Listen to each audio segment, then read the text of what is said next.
مع الاسف مره اخرى سفيان الرحيمي خارج التشكيله ديال المنتخب المغربي.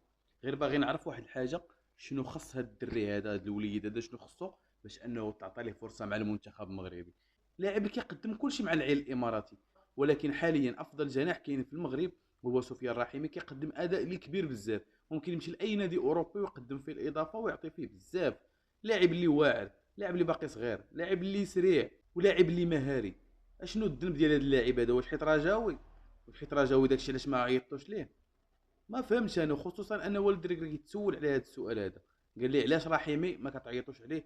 وتغاضى عليه والد الركراكي وما جاوبش. شنو هو السبب بالضبط اللي خصنا نعرفه؟ خص شي واحد يخرج يقول لنا شنو هو السبب ديال هذا اللاعب هذا حتى ما كيتناداش عليه. كنا كنقولوا ان بوفال كيغطي عليه، بوفال الان مصاب، علاش ما تعطاش ليه فرصه؟